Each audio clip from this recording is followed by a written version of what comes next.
dimensions of time and space. Technology beyond comprehension. They are watching. They are waiting. They are already here. I know what I saw is not from this earth. It is just amazing.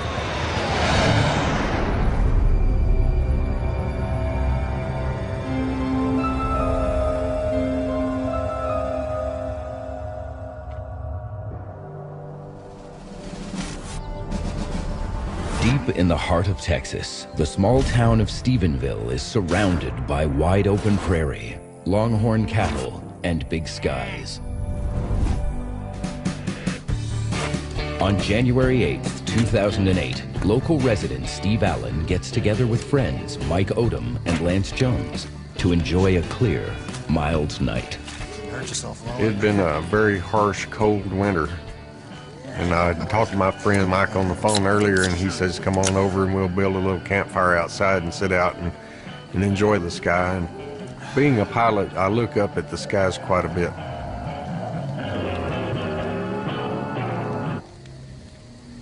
Now that's strange. What the hell?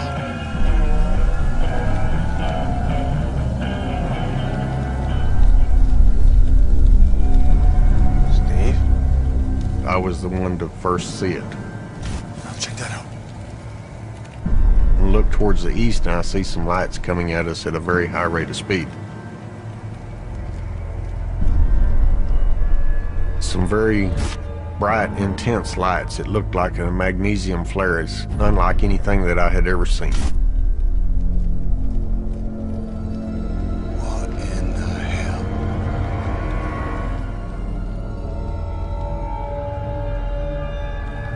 Nobody wanted to say anything because we was at kind of awestruck on it.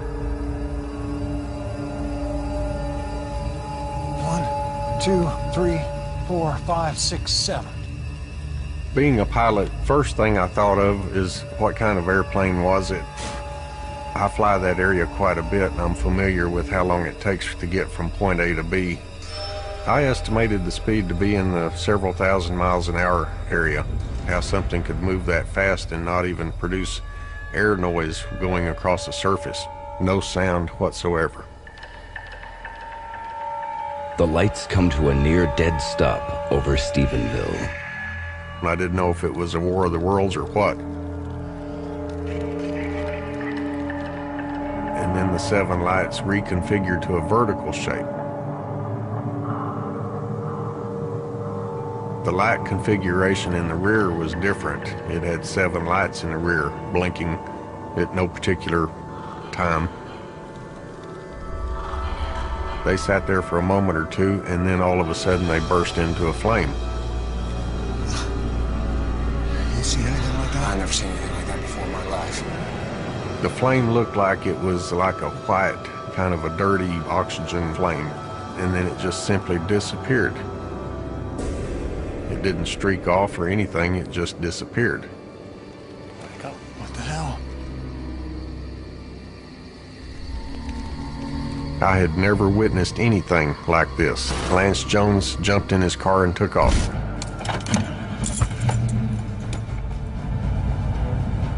He was alarmed and scared. He didn't say goodbye, see you later, it's been real or anything. He just got the heck out of Dodge. Mike and I looked at each other and we said, what in the world happened? It just made no sense to me. We had to tell somebody.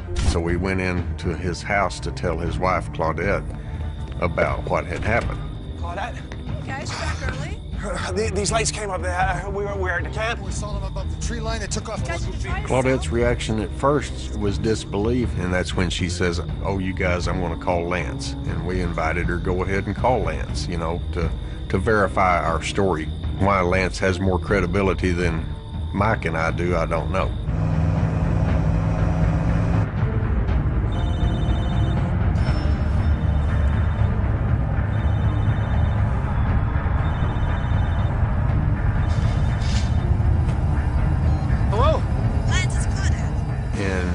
before anything was said, I think Lance told Claudette, hurry up and run back outside, it's coming again.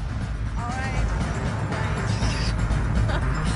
This better be good. It came by closer than the original time and lower as well.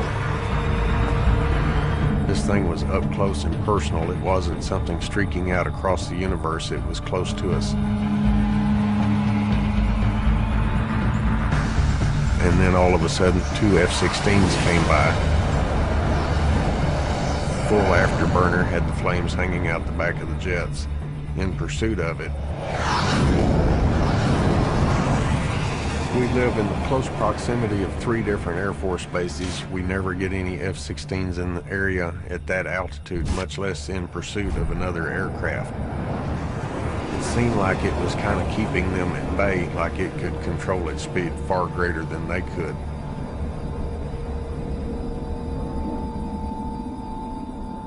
We watched it go off into the east until it just went out of sight. I had never witnessed anything like this, not in the remote possibility of anything like this. Why would our military be chasing something of our own product? Obviously they wouldn't. So questions was what's it doing here? Why is it here and what do they want? Is it of danger to us? I had many questions that I needed answers for.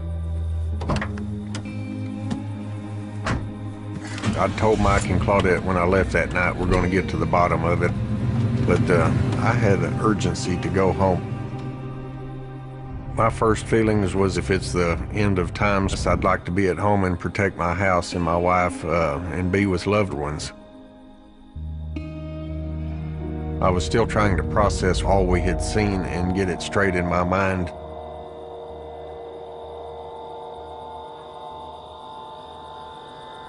Hon? What's going on?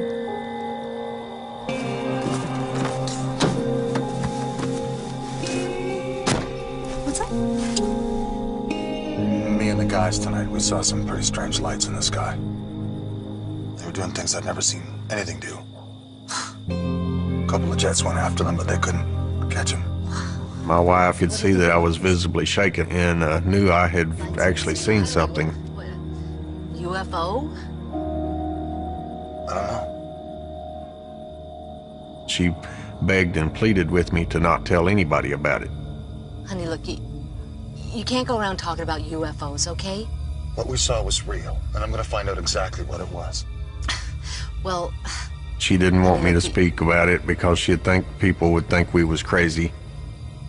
Of course, being a typical male, you gotta talk about it, you know, and do exactly what your wife tells you not to do. If I saw it by myself, I might have not said anything, but since there was 3 of us, I thought, well, I've got to talk about it, with the hopes that other people had seen it.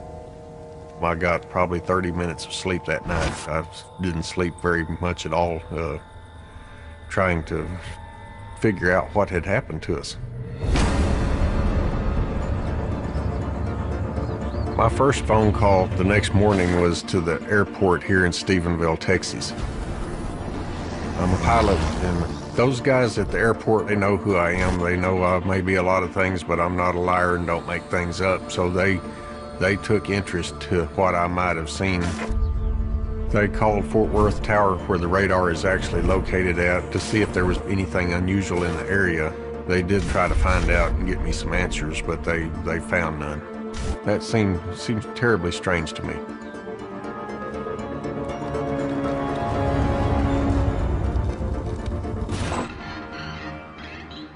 My next phone call was to the newspaper to see if they had anybody that might have witnessed it or reported it. When I told the reporter what I saw, she had not heard or seen anything of what we had seen. She found some credibility to my story, and that's when she decided she would take it and run with it. A lot of people saw what we saw. But quite a few people here don't like the limelight or be out in public. Didn't want their names mentioned. Several of them I persuaded to go ahead and come forward, you know, since, you know, hey, I'm here by myself, you guys help me out. And sure enough, one came to my aid, thank goodness.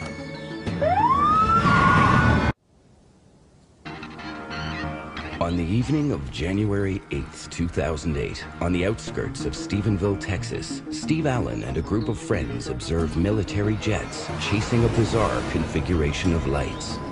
But were they the only witnesses to this strange event? I called the newspaper here in town and I talked to the editor, and I told her the story, and she asked me if they could print an article, and I said, make sure you put my phone number in here.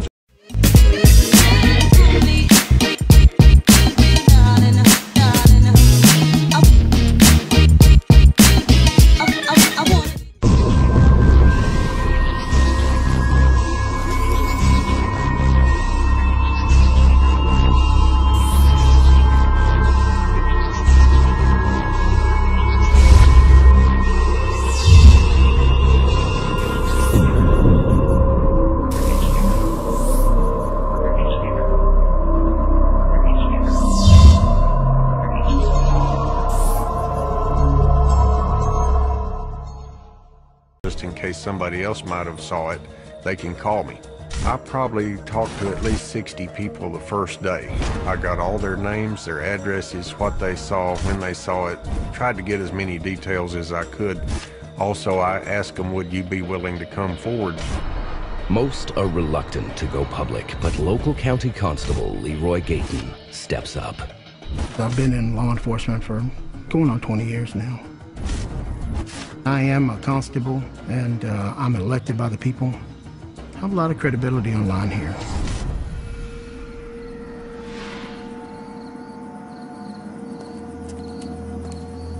Say, Mom enjoyed her birthday? Yeah, her face was huge on that one. It was my wife's birthday. How was dinner? I had bought a cake. We'd cooked for my wife. Dad, what's that?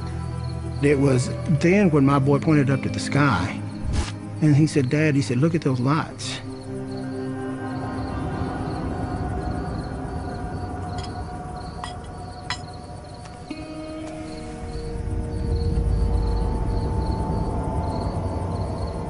I got a pair of binoculars and trying to get a better look of what it was that we were seeing.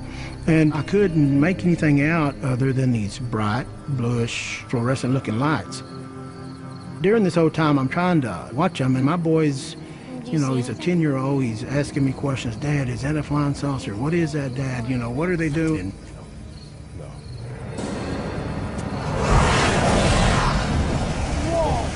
I know they're jets because I see them at the house all the time. I hear them. What was that? I just thought to myself, is it a part of an experiment? What is this? I mean, everything's happening so quickly, and I'm thinking to myself, 9 million things. Is it something out of this world? Is it military?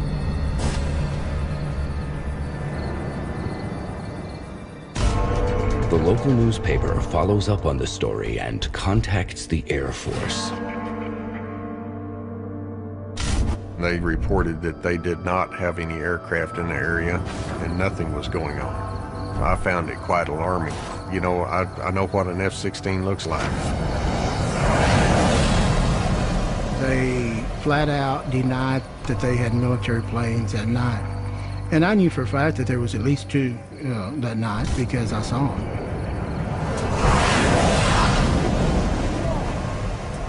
That obviously sends up a red flag to me. What are they trying to hide?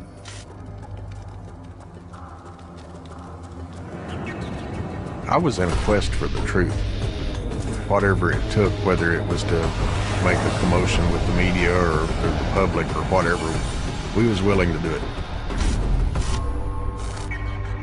Steve contacts the Mutual UFO Network, one of the oldest and largest UFO investigative organizations in the United States. MUFON sends Director of Research Robert Powell to Stephenville to investigate the case. The first thing we tried to do is determine, was this an airplane? Was this someone with his running lights on? Was this a star?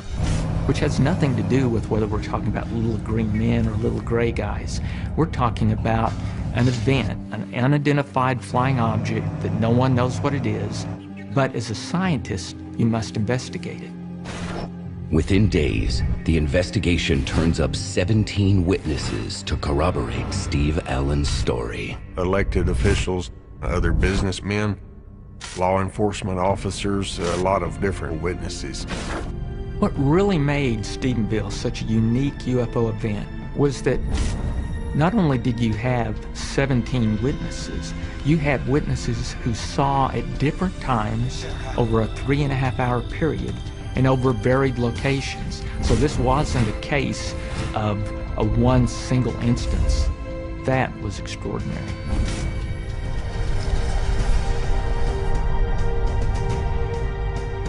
Then another credible witness comes forward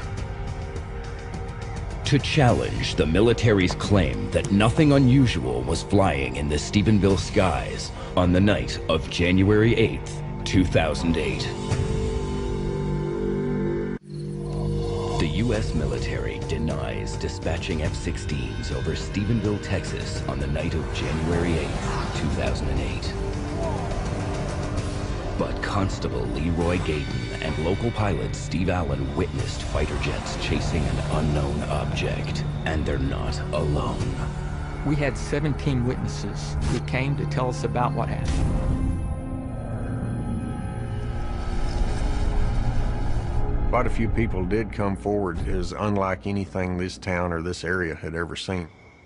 And one reliable witness account stands above the rest. The night of January the 8th, one of my officers was in the downtown area near the Erath County Courthouse here in Stephenville. And he said to me that he saw a large object. To quote him, he thought it was an airplane that was going to crash. He said he could see the outline, the silhouette, and then he saw some lights. It didn't take long to know it wasn't an airplane because he said it was horizontal and then it stood up vertically close to the courthouse and it slowly moved towards the east sky.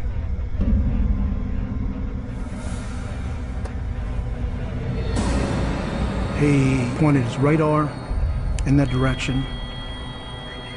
It wasn't very fast. It was less than 20 miles an hour.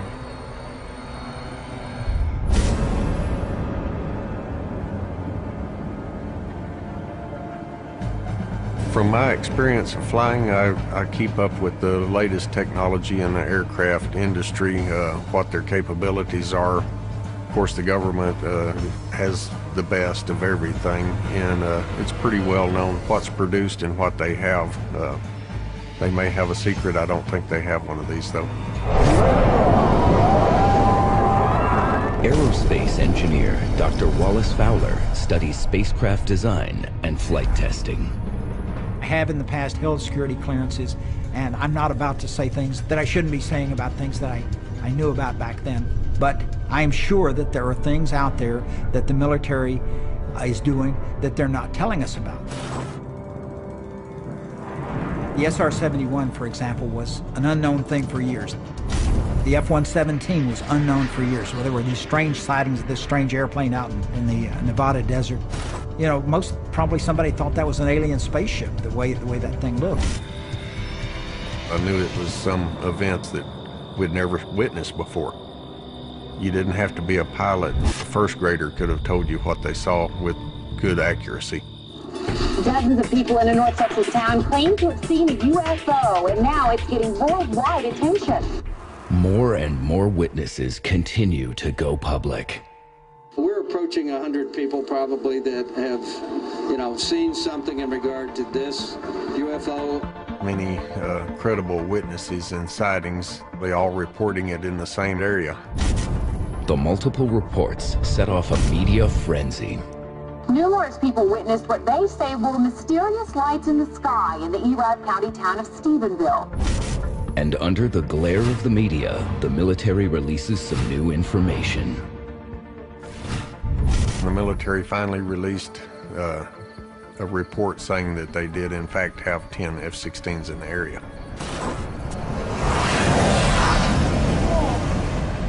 And I found that to be quite disturbing. I just kind of felt betrayed. Why did they wait so long to come out? Obviously, they was trying to hide something or cover something up. If it's something that they're working for national defense, certainly they don't need to tell me, or anyone else. All they would have to do is say, it's one of ours, goodbye, end of the story. But the official response to UFO evidence has been consistent across the U.S. government for decades. Investigative journalist Leslie Kane has spent the last 10 years documenting UFO sightings around the world. In the early 1950s, the Air Force set up a program called Project Blue Book. And the purpose of that program was to receive reports on UFO sightings from the public. Project Blue Book was very good at ridiculing people, or at least of issuing explanations for cases that were ludicrous. They were basically a public relations operation for the Air Force to minimize the mysterious aspect of UFOs. The military shut down Project Blue Book in 1970. In the case of Stephenville, the Air Force claims witnesses were tricked by an optical illusion. They said it was a reflection off of a high-altitude jet airliner. Very well could have been a reflection off of my shiny white ass is what it might have been. Another military explanation is lenticular clouds. Station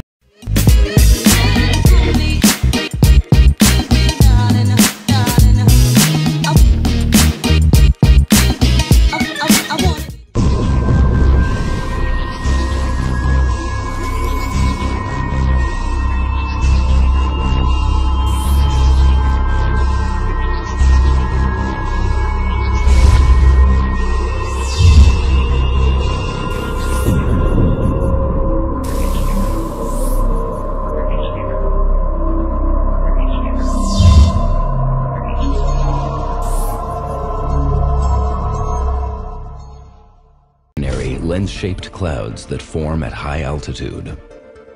These don't travel with two F-16s chasing them, so that was just totally absurd. MUFON investigator Robert Powell presses the Air Force for answers. No longer denying the presence of the F-16s, what else does the military know? My first reaction was, I need to get radar information. So I sent Freedom of Information requests to every military base within 70 miles of Stephenville. In every case with the military, the response was, we have no information responsive to your request. Now, what does that mean? It's not even a yes or a no. My immediate thought was, I wonder, can I get radar information from the FAA and try to verify what these witnesses have seen? The Civilian Federal Aviation Administration releases full radar reports for the night of January 8th, 2008 from an airport near Stephenville. I don't think they knew that what they was giving it for, so I think we snuck in and got it without them knowing what we was doing. The radar data is a play-by-play of the activity in the sky on the night of the mass sighting. This is a great chance to see if I can corroborate what these witnesses saw. A person might lie to you, but the radar data won't. Powell begins by identifying the obvious. You could see commercial craft on the radar returns. Most of them were at high altitude. They were either descending or ascending out of the DFW Fort Worth airspace. Next, the data confirms the military's recent admission. The radar data did in fact show that there was 10 F-16s in the area. Then, the radar reveals something more. During the time period of 6 p.m.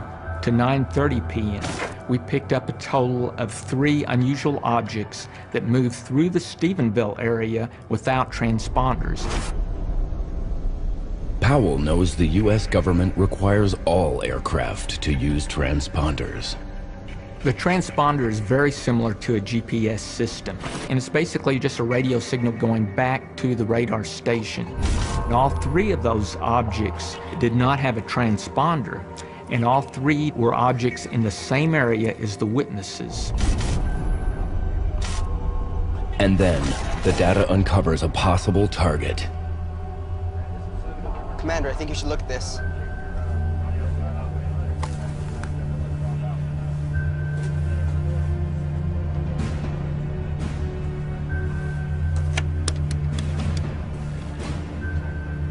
We have an unidentified aircraft approaching prohibited area P49er, Crawford, Texas. One craft without a transponder was headed straight into one of North America's most heavily guarded no-fly zones. One of the items that we saw on the radar was traveling directly towards Crawford Ranch. It was traveling in a straight line. We had over 140 radar hits on that object. Crawford Ranch is referred to as the Western White House. Home of the President of the United States, George W. Bush.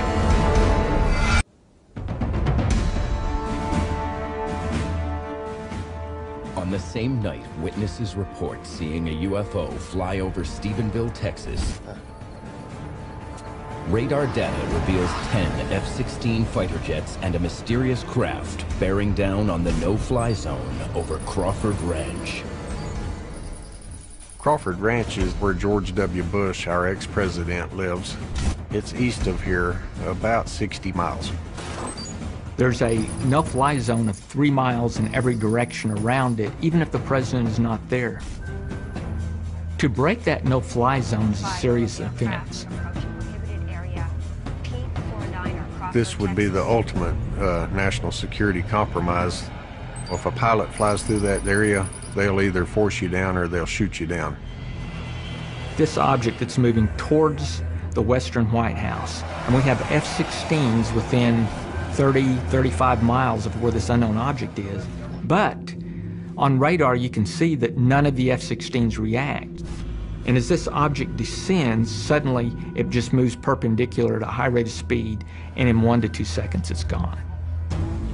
If the F-16s weren't chasing the strange object, was the Air Force escorting one of its own top-secret aircraft? Densely populated area. Why would they have it out? It could be in the desert where it wouldn't be seen, you know. Why have it in this area? If this was a military aircraft and they'd flown it over civilian space, that would be a huge military blunder. Hoping to learn more about this strange object, Steve Allen and Robert Powell returned to the radar evidence. To me, the speed was a very critical thing. Radar sweeps every 10 seconds.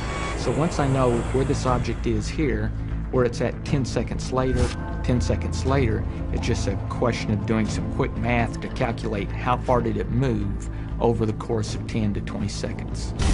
What I concluded was the object accelerated to close to 1,900 miles per hour and continued on its way. Next, Powell works to determine the object's size. I wasn't able to do it with the radar information because what the FAA collects does not tell you anything about size. But there was one witness who claimed to have some evidence that we could utilize.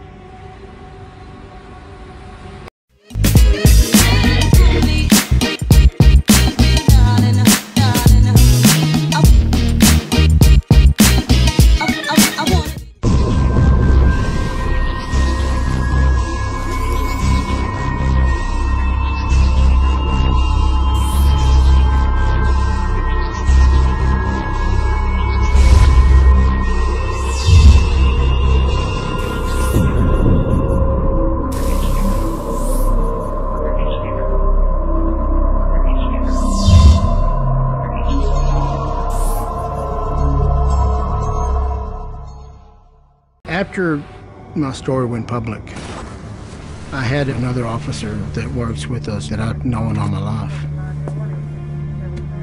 And he told me that the night of January the 8th, he saw, I guess, what you'd say, a craft.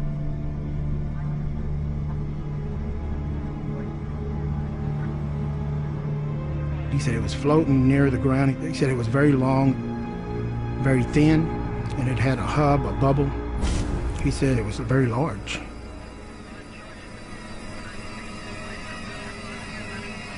He described an object, almost a city block in size. He said it was something that was very big, it was something that was doing very strange things and was traveling at a high rate of speed. I trust him with my life. He has no reason to lie.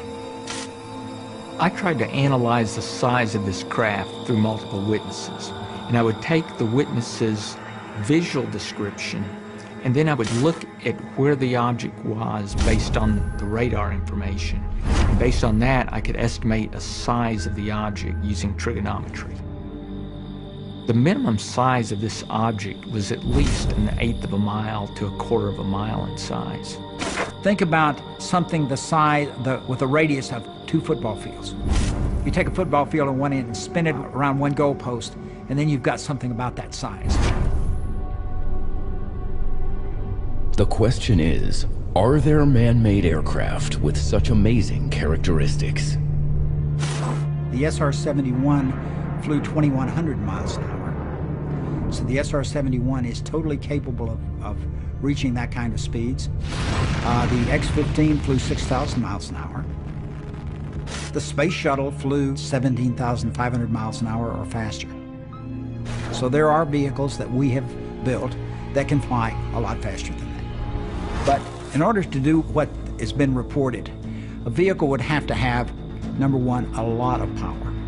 Thrust is the huge thing. You'd have to be able to have a lot of thrust for a vehicle that's 600 feet long or wide to go 1,900 miles an hour. Also, the total silence is what was very intriguing. How something could move that fast and not even produce air noise going across the surface.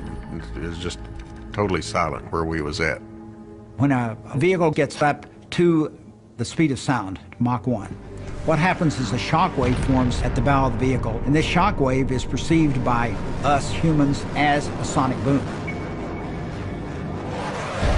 Anything traveling at faster than the speed of sound, especially at a low level, you would hear it. Someone would have heard the sonic booms. But the vehicle itself is reported to be totally silent.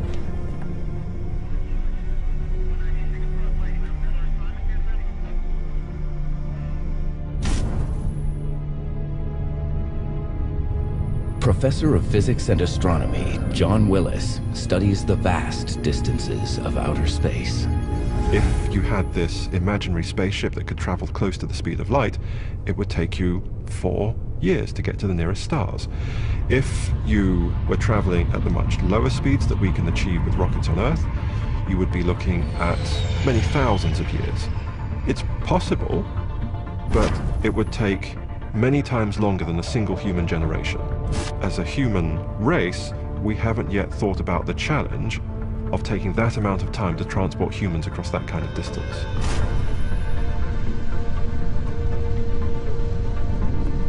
We can make some guesses about how many planets might host life. But to actually predict when will we make contact with an alien civilization, most scientists aren't willing to make that speculation.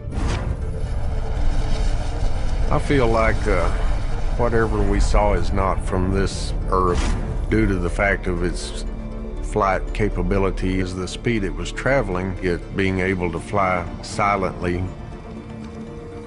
The unknown is very intriguing and leaves a lot of questions. I checked the internet, and a newspaper article shows that in like 1890 or 1891, in fact, there had been some sightings previously.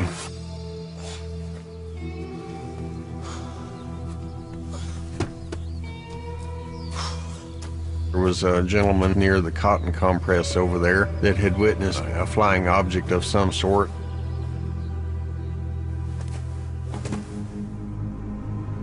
And it burst into flames, and he could describe it as a bale of cotton on fire. Now, I've seen cotton burn, and it's the same color of what I did witness, so his description was just dead on as far as the color of the flame. What it tells me is there has been multiple sightings around here. That's not the only sighting, so whatever it is, I feel like it comes and goes from this area. 2 weeks after the sighting, Constable Leroy Gayton routinely patrols the streets of Stephenville. Something caught my attention up in the sky.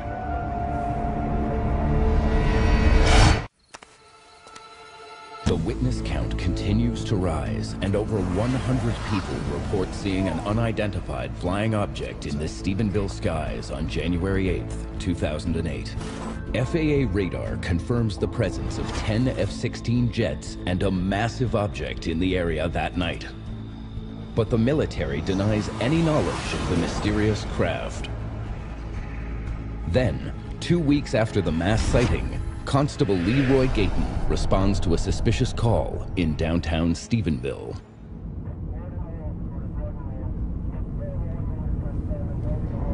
It was late, probably 3 o'clock in the morning, when over the radio I hear an alarm call come in. There was a business where an alarm was going off after hours. And being that I was close by, I thought, hey, I'll just stop and wait for the backup to come, and we'll check out the building.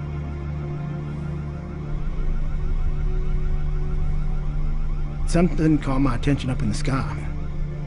It was changing color from red, blue, possibly green. This time, Gayton goes after hard evidence of the UFO. These cameras are not made for pointing up in the sky. They're made at pointing at cars, license plates. I was able to focus on this object and started recording. I could see it on a monitor in my car. And it was a large orb that seemed to be floating, not like your typical star, much larger. It was moving from east to west slowly. And I just didn't know what.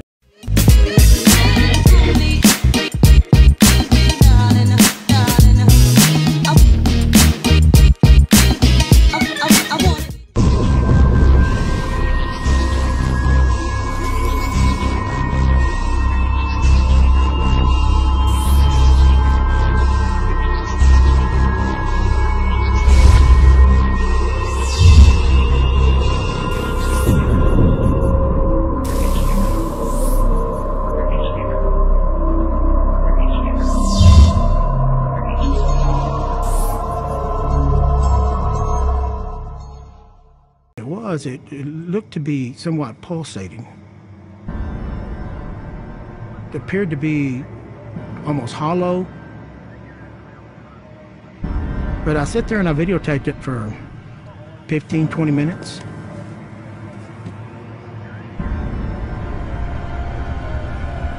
The lights didn't leave a tail because they took off so fast. I went home and looked at the video. And what was really strange, it had a lot of static interference. But for some strange reason, it just wasn't a clear video. That did also make front page headlines in the area. In spite of the hazy image, the latest sighting brings a new sense of purpose to the investigation. We was making progress. Everybody knew what they saw. During the time, everybody had their own assignment. Robert was doing his radar analysis. I was still taking a lot of testimony, a lot of what people saw, so we was busy just trying to figure out what happened. But the military simply tried to explain it away. They've got a smear campaign or a cover-up campaign to discredit whatever was seen. The UFO phenomenon is something that the U.S. government cannot explain. I believe they know it exists, but they can't explain it, and it's a monkey they don't want on their back. We were just almost ridiculed to death about what happened. They never asked what we saw. They was just too busy trying to explain it away. The question of a UFO cover-up by the U.S. government is a very tricky and difficult question to deal with. If there's an event that happens that's widely reported and there are numerous witnesses and we're very clear about what happened, the U.S. government will not want to be involved. It's almost like they want to hide something that everybody knows happened. There are probably classified documents still being withheld that deal with the UFO subject. So the bottom line is the U.S. government does not reveal everything it knows. But Steve Allen refuses to give up his quest for the truth. His perseverance pays off when he receives a startling phone call. The person on the other end of the line is none other than NASA astronaut Edgar Dean Mitchell. We talked for quite some time, probably an hour, hour and a half on the phone. I told him what all I had seen. He actually knew what I was talking about. Apollo 14 astronaut Edgar Mitchell is an American hero. He was the 6th man to walk on the moon. And for many years, he has been very outspoken about the UFO subject. He's interested in it, has done internal investigations, private investigations with people at high levels.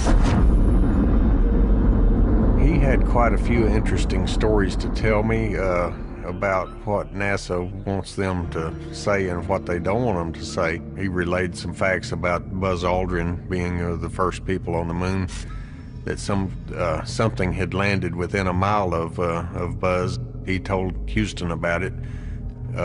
Houston instructed him, said, don't look at it, don't look that way, have no contact with it, carry on with your mission. Disregard whatever was over there. And what about Mitchell's own Apollo mission in 1971? He has seen craft while he was out in space. He saw different things that definitely wasn't stars or anything. He saw a UFO.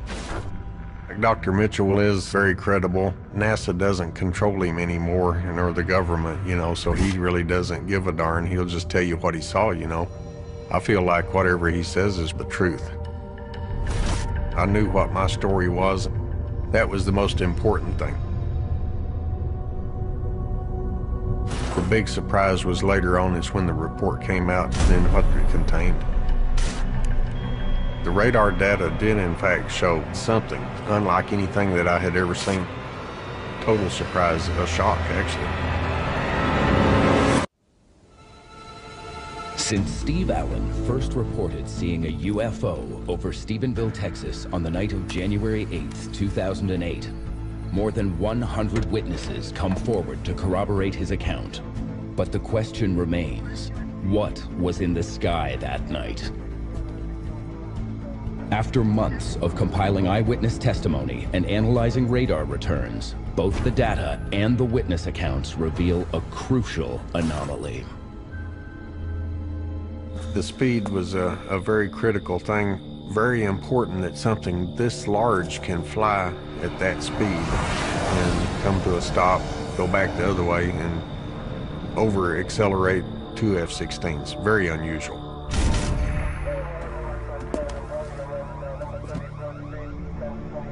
The object, whatever it was, went from basically standing still to 1,900 miles an hour in about 2 seconds. Anything that could fly that fast and then come to a complete stop that quick over such a short area, you know, that's a lot of G-force. The concept of G-force is part of Newton's law of gravity, a law that, here on Earth at least, can't be broken. G-force is basically an acceleration phenomenon. If you're in an airplane that pulls, quote, 2 Gs, at that point, the force on your bottom pushing up on you is twice your weight. If it's 3 Gs, it's 3 times your weight. In an F-16, for example, they can stand 9 Gs fairly easily. They're usually black out at 10 Gs. Blood comes out of your head, and you're no longer in control of the aircraft. I don't know of anything that's 600 feet across that can hover, that can go 1,900 miles an hour in 2 seconds and then stop again. I know of nothing that we know of that can do that. If you do the calculations, roughly that's about 43 Gs. Within seconds, you'd kill any human being. What I finally concluded when we completed the Stephenville report was that whatever caused this was not caused by the U.S. Air Force. It doesn't mean that that was an extraterrestrial object. No one can prove what happened in Stephenville was an extraterrestrial object. However, what I can say is that it was not anything that we manufactured on Earth.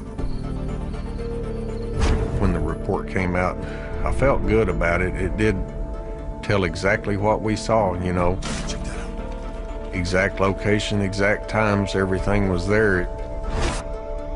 And I knew that I had seen something strange, but because of some people just maybe not believing, I somewhat felt vindicated because the evidence was there.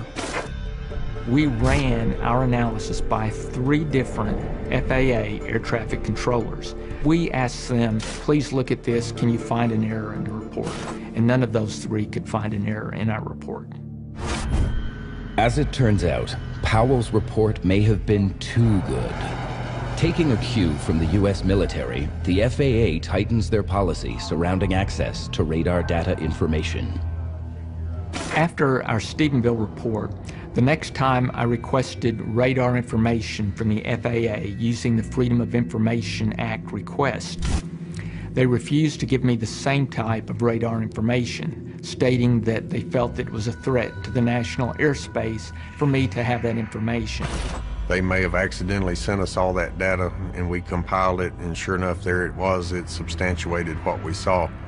I don't think they want to make that mistake again. For its part, the military continues to deny that any unknown object ever passed through Stephenville airspace. 2008, more than 9 months after the first UFO sighting, a crowd of Friday night football fans pack the stands of the local area high school. They was having a football game, and whatever it was, the UFO or the craft pulled up over the stadium. Green, 72. The craft came directly overhead, completely stopped the football game. Players stopped first, and the refs was busy reffing the game, and then they watched the players all looking up. Everybody in the stands saw it, the football players saw it, the referees saw it. Hundreds, if not 1,000 of people seeing the same thing. This is a real situation. It's not some kind of hallucination. Say, Mom enjoyed her birthday? Yeah, her face was huge on that one. Since January the 8th and these other events, my life has changed. My beliefs have changed. Now I'm open to the possibility that there is life beyond our Earth, and I hope that before I leave this great Earth that I have an answer of what it was that I saw. I knew it was a life-altering experience. I knew it was something that not many people had the pleasure of witnessing, that I was blessed being able to see it. I believe in life in other universes or galaxies or solar systems. You'd have to be very narrow-minded to think that we're the only people out there.